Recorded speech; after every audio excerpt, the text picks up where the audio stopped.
Je vais rebondir parce que sur la formule choc, la réforme est inéluctable. Ça me fait penser aux représentants du Nouveau Monde qui essaient de justifier la réforme qui est poussée aujourd'hui et qui nous traitent, je dis pas vous, mais de passéistes, d'archaïques qui seraient omnibulés par le passé et tout ça. Je pense qu'il faut qu'on se mette d'accord. Personne n'est pour le statu quo. Personne. Mais c'est pas la réforme que pousse Macron et ses députés Godillot, excusez-moi de la formule, qui va changer quoi que ce soit. La philosophie, c'est quoi? La philosophie, parce que c'est vrai, c'est l'Europe. C'est l'Europe. L'Europe aujourd'hui, je dis bien l'Union européenne. L'Union européenne, ses institutions, que ce soit le Conseil européen, le Parlement européen, la Commission de Bruxelles, leur philosophie, c'est de tout mettre en concurrence. Les pays, les peuples, les salariés. Et pour le ferroviaire, pour avoir participé à des débats au plan européen, c'est de dire il faut faire la place au privé. Il faut faire la place au privé, il faut casser les monopoles publics parce que, pour que les privés viennent jouer au petit train sur notre réseau ferré national. Et alors, je le dis parce que c'est très important pour l'avenir. On parlera du fret tout à l'heure parce que avant d'engager la réforme et l'ouverture à la concurrence du transport de voyageurs, on ferait mieux de faire le bilan de l'ouverture à la concurrence privée du fret ferroviaire en France depuis 2006. Quel est le bilan? Catastrophique. Alors si c'est ça demain, alors moi je veux bien changer, je veux bien changer. Alors là par contre je viens être taxé d'archaïque, pour avoir suivi de près ce qui s'est passé, et avec Sylvain Brière, qui était aussi à la direction de la Fédération CGT des cheminots, depuis 2003, où sous couvert de déficit d'exploitation, on a eu un gars qui s'appelait Véron, qui avait travaillé avec Christian Blanc à l'aérien, et donc il nous dit, voilà, déficit d'exploitation, restructuration industrielle, plan social. J'ai essayé d'expliquer comme ça, notamment par rapport à l'expertise quand même, en disant, mais on ne dirige pas une grande activité industrielle comme le fret ferroviaire, comme on dirige la supérette du coin. Ça répond à d'autres enjeux et tout ça. D'ailleurs, lui il a été viré, d'autres directeurs on l'a remplacé et tout ça. Résultat des courses, eh bien en 2000, le fret SNCF prenait 20% de la part modale du transport des marchandises en France. Aujourd'hui, le fret SNCF, c'est moins de 10%. C'est 12% avec les autres opérateurs privés de fret, mais qui sont tous, je dirais, dans une situation de déficit, à tel point que Colas Rail va jeter l'éponge, il va mettre 174 salariés sur le ballast. Après, Veolia avait jeté l'éponge. La filiale de la Deutsche Bahn, ECR, a supprimé 300 emplois. Enfin bon, parce que derrière, il n'y a pas de volonté politique de développer, il n'y a pas de volonté politique. La politique des transports en France, c'est sous le lobbying des pétroliers et des routiers. Voilà ce que c'est. Mais le rail, voilà. Alors, je reviens sur vous dites, parce que moi je suis pour une réforme. Mais il n'y a pas que moi d'ailleurs. D'ailleurs, j'ai vu que les syndicats, ils ont fait des propositions. J'ai vu que la Fédération CGT des cheminots a déposé un document très complet de 45 pages au Premier ministre. Nous sommes pour modifier les choses. D'ailleurs, de ce point de vue, je vais vous le dire, moi quand j'entends le président de la SNCF, Guillaume Pépi, qui mange à tous les râteliers, c'est pour ça d'ailleurs qu'il est encore en place. Quand il dit, c'est pas possible, il faut qu'on se réforme, notre fonctionnement interne est trop rigide. Mais qui a rigidifié le fonctionnement interne? C'est pas les cheminots, c'est pas les usagers, c'est bien Pépi et Elisabeth Borne, qui est ministre des Transports, qui a été directrice de la stratégie de 2002 à 2007. C'est les mêmes personnes qui viennent nous dire, les cheminots, il faut faire des efforts, faut vous remettre en cause, faut plus de polyvalence. Mais c'est eux qui ont tout rigidifié en créant les branches autonomes qui sont concurrentes entre elles, qui ont créé la gestion par activité, maintenant c'est la gestion par axe, par produit, la dédicace des moyens, à tel point qu'aujourd'hui on supprime un train de voyageurs parce que le conducteur n'est pas là, et alors qu'on a 3 km plus loin des conducteurs qui sont affectés à des dépôts fret, qui peuvent conduire les trains tous les trains, non, parce qu'ils sont dédiés, ils sont dédiés. Je cite un autre exemple, parce que quand je dis ça, les gens ils disent, mais ils marchent sur la tête dans cette entreprise. Vous avez un contrôleur et un conducteur qui prennent un train le soir, de Lyon à Grenoble, et puis il faut qu'ils reprennent le dernier train de Grenoble à Lyon, parce que le lendemain matin, ils couchent à Lyon et ils font les premiers trains du matin. Bon, voilà donc pas que leur train est en retard à arriver de Grenoble, l'autre train il est parti. Ils n'ont plus de train pour retourner sur Lyon. Ben, vous savez ce qui se passe?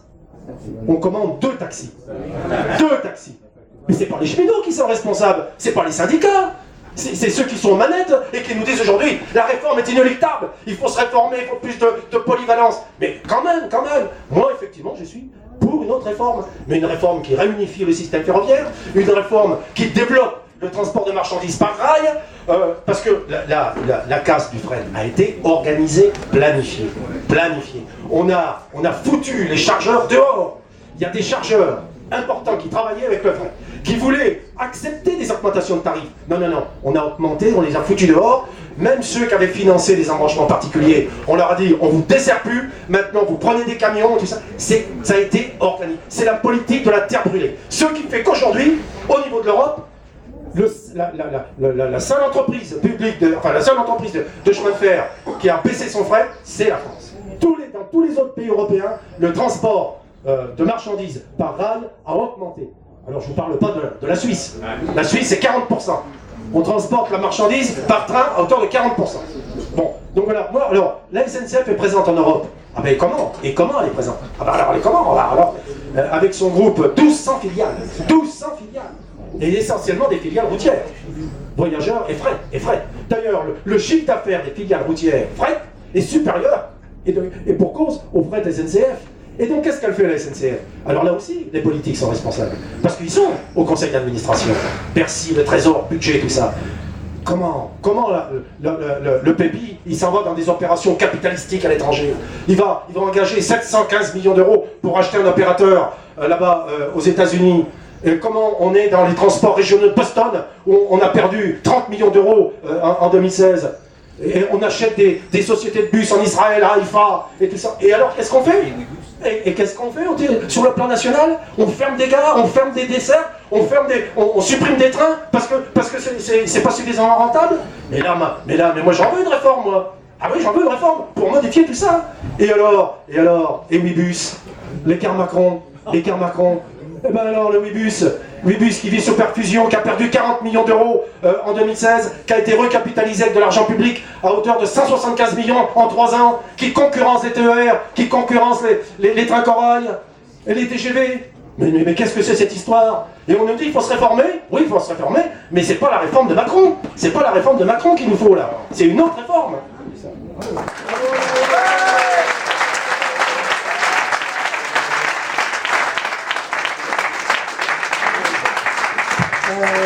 De façon très courte, Monsieur Beauvais, puisque vous vous étonnez devant une usagère que les usagers ne se mobilisent pas. Les usagers, ils sont aussi en but à une véritable bataille idéologique. Quand vous nous dites « il faut la réforme que nous vous proposons », pour moi, j'ai l'impression d'entendre « il faut croire en Dieu ». Attendez, permettez-moi, ça va être très court. Non, mais ça va être très court. Simplement, je m'interroge. Et si on prenait les choses autrement?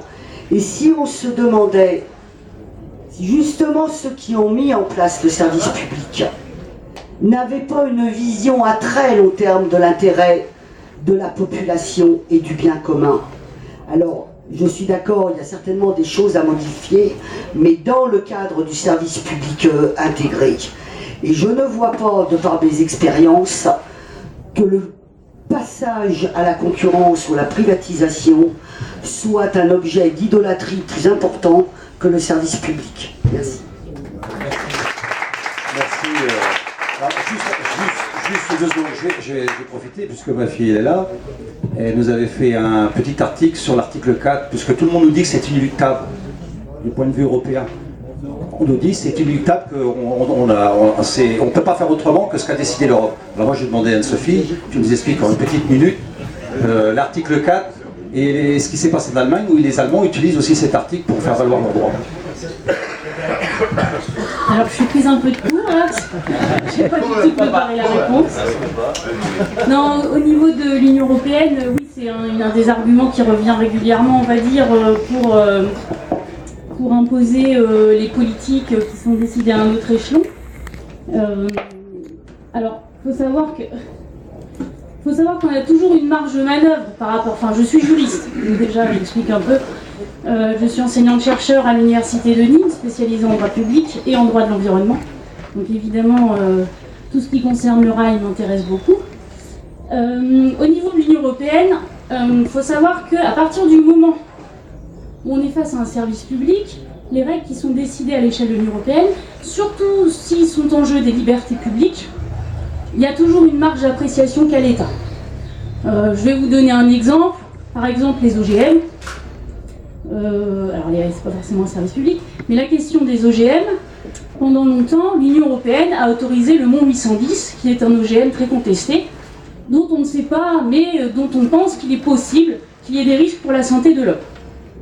Donc l'Union européenne autorisait la commercialisation du Mont 810, puis à un moment donné, il y a eu un moratoire de la France et d'autres États européens qui ont dit on ne veut pas de Monsanto dans nos terres. Et finalement, qu'est-ce que ça a fini par donner? L'Union européenne a cédé sous la pression des États en disant eh bien, chacun aura sa marge de manœuvre d'application du droit de l'environnement et de l'autorisation des OGM. Donc en France, le Mont 810, qui est un OGM, est interdit par la loi française, alors que l'Union européenne autorise sa commercialisation. C'est pour vous dire que de manière générale, ce que l'Union européenne décrète, nous avons toujours la possibilité, nous, États européens, de renoncer à son application. Et l'Union européenne peut tout à fait céder si on n'est pas d'accord avec son application. C'est valable pour le secteur du service public, pour tout ce qui concerne les droits de l'homme. Donc il faut arrêter de nous dire l'Union européenne a décidé qu'il n'y a pas de marge d'appréciation, c'est faux. On a toujours la possibilité de renoncer à l'application du droit de l'Union qu'on estime pas juste ou pas conforme à notre éthique française, à notre constitution française et à notre vision du service public.